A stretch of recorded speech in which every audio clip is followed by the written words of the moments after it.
Tudo bem, turma? Estamos começando agora a segunda videoaula. Essa aula será sobre diérese. Eu sou o Romer, cirurgião geral e professor do departamento de cirurgia, e vou continuar esse módulo com vocês. Lembrando que dos princípios fundamentais, a gente divide em 3 tempos, a diérese, hemostasia e síntese, e nessa segunda aula desse módulo eu vou falar especificamente da diérese, vou aprofundar o conhecimento sobre o assunto. Qual o objetivo dessa aula? É explicar a definição, mostrar as classificações da diérese, a aplicação dela e os principais instrumentos utilizados nesse tempo cirúrgico. Por definição, o que é a diérese? A diérese vem do latim diárese ou do grego diaresis. Significa o quê? Divisão, incisão, secção ou separação de tecido. Então, igual a gente falou na primeira aula, é a abertura do tecido ou órgão, é abrir uma comunicação por meio desses tecidos. Tá? Então, existe essa outra definição, que é a interrupção da continuidade dos tecidos orgânicos quando realizados para fins terapêuticos, estéticos ou diagnósticos, ou seja, durante uma cirurgia. Né? A diérese pode ser classificada em 7 categorias, dependendo da forma como é feito. Então, dentre esses tipos, a gente tem a incisão, que é aquela incisão clássica com uma lâmina de bisturi frio, a tradicional lâmina de bisturi que a gente conhece. Eu posso fazer a divulsão, que igual mostra na figura, que é eu separar os tecidos com material rombo, então por meio de uma pinça eu separo os planos anatômicos. Né? Eu posso fazer a secção, nada mais é do que cortar com a tesoura, então eu vou soltando o tecido ou abrindo espaço para o tecido, cortando o tecido através da secção. Eu posso fazer a punção, posso usar nesse caso, igual está mostrando, uma agulha, ou eu posso usar um trocáter, igual numa cirurgia por vídeo, que a gente usa um trocáter para entrar na cavidade abdominal. Eu posso fazer descolamento, que é soltar nesse exemplo aqui, eu estou soltando a vesícula do leito hepático, eu estou descolando o tecido. Né? Então, ou seja, tem um plano anatômico e eu solto esse plano anatômico um do outro, tá? Por meio de descolamento. Existe a dilatação, famoso caso de stents cardíacos, ou igual nessa figura, que tem uma estenose do colo transverso e eu estou colocando um stentzinho no colo para quê? Para dilatar. E a serração, nesse caso aqui, uma serração de osso, ou seja, estou lesando o osso, né? Então, neste quadro aqui, eu consigo ver as manobras relacionadas à diérese e os instrumentos relacionados a eles. Então, por exemplo, para incisão, eu posso usar bisturi, serra. Para secção, eu posso usar tesoura ou serra. Depende do movimento que eu faço e como eu faço. Então, para o mesmo instrumento, eu posso fazer manobras diferentes. Às vezes eu posso usar a tesoura para seccionar, ou seja, para cortar o tecido. Às vezes eu posso usar a tesoura para divulsionar. Tá? Então, eu tenho que saber exatamente que manobra eu estou fazendo para eu entender o tipo de diérese que está sendo realizado. Falando um pouquinho mais sobre a incisão, ela é o que? Ela serve para seccionar os tecidos. Né? Normalmente eu faço com lâmina fria, então eu entro 90 graus na pele, é a clássica incisão.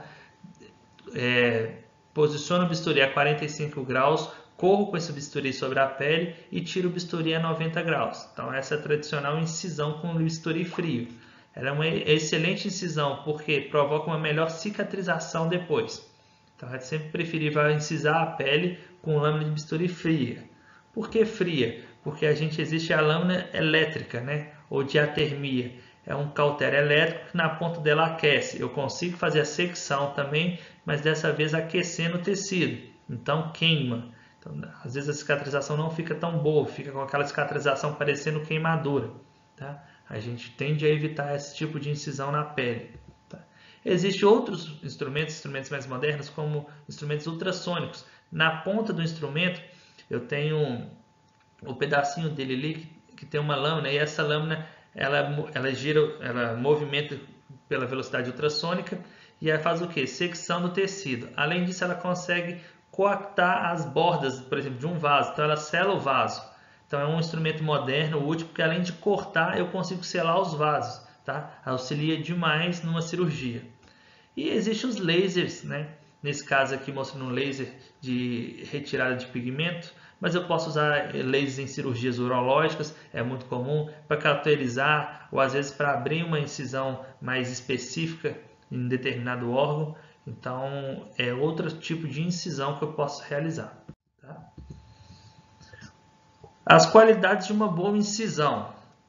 Então eu tenho que respeitar algumas técnicas, tá? Então se eu faço uma incisão de um tamanho adequado para acessar aquele órgão, já facilita demais minha cirurgia. Eu quero fazer uma colecistectomia aberta, eu preciso acessar o abdômen. Não adianta eu fazer uma incisão de 2 centímetros porque eu não consigo nem entrar com as pinças. Então eu tenho que fazer uma incisão de um tamanho adequado. Também não é de bom tom que eu faça uma laparotomia ampliada para poder retirar uma vesícula. Então se eu faço uma incisão, por exemplo, minha mão consiga entrar, eu consiga ter uma boa visibilidade do órgão que está sendo operado, ajuda demais na qualidade da cirurgia. Tá? Durante a incisão, eu preciso fazer o quê? Deixar as bordas regulares, ou seja, eu tenho que fazer uma incisão no ângulo correto, com a lâmina bem posicionada, para na hora que for fazer a síntese dessa incisão, ela fique com uma boa qualidade. Sempre seguir as linhas de força de Langer na hora de pensar em fazer uma cirurgia, né? Uma incisão na pele. Essas forças são as linhas de tensões que tem na pele. Quando eu sigo essas linhas de tensões, facilita a minha cirurgia, facilita a minha incisão e a cicatriz também. Quando eu não respeito essas linhas, eu posso ter problemas de cicatrização. Às vezes eu aumento a tensão na minha ferida cirúrgica e isso provoca rompimento de pontos. Ou então dá estenose na cicatriz cirúrgica e o paciente, às vezes, quando é uma superfície flexora, pode ter estenose dali e ter limitação do movimento daquela articulação. Então, tomar cuidado. Tá?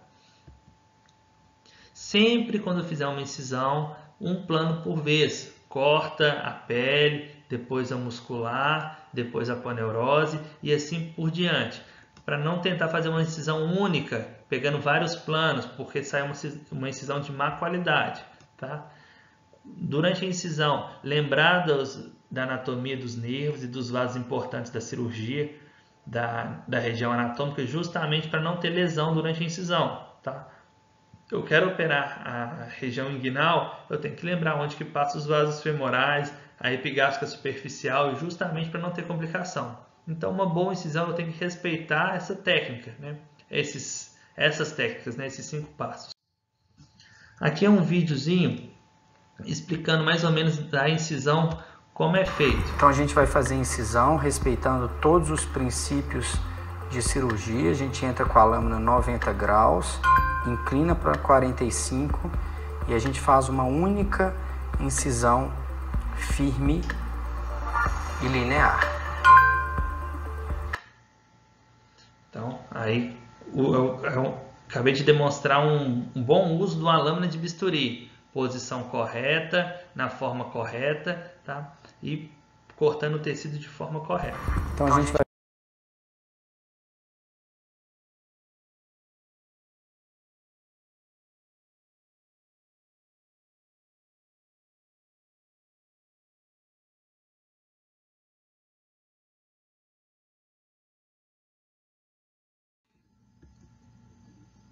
Em relação à divulsão, que é afastar os tecidos seccionados, aproveitando o plano de clivagem. Então, eu fiz a incisão e quero ampliar a minha incisão. Eu posso ir divulsionando, afastando os tecidos. Tá? Normalmente, eu utilizo materiais com pontas rombas. Então, pinças mixtas ou afastadores Farabês, tentacânulas, podem ser usados nesse tempo cirúrgico. Tá? Em relação à punção, é que penetrar nos tecidos e paredes permitindo acesso às cavidades. Então eu uso os trocáteres igual eu mostrei já, ou eu posso usar, nesse caso, uma técnica de Seldinger, que eu estou usando um dilatador, para fazer o acesso central, né? Uma punção de acesso venoso central. Outra tipo é o descolamento, que é uma separação romba dos tecidos através de espaços virtuais, ou seja, é um tecido que estava colado no outro e eu preciso descolar esse tecido. A gente pode lembrar também que esse descolamento eu faço no duodeno. Então eu quero soltar o duodeno do reto peritônio. Aí o que eu faço? Eu faço um descolamento durante a cirurgia. Existe a dilatação que é aumentar o calibre ou diâmetro de vias naturais estenosadas. Então, eu mostrei aquela estenose que estava no cólon, tem a estenose do esôfago, eu entro com um balão pneumático aqui e faço a dilatação da cardia na região da transição esôfago-gástrica. A serração é utilizada principalmente em tecidos ósseos. Então, existe a famosa serra de Ziegler, que essa lâmina, são pequenas lâminas acopladas a esse fio. Quando eu faço o movimento de serrar, essa lâmina vai serrando o osso. E aqui a famosa serra pneumática que é feita nas cirurgias, né? São instrumentos.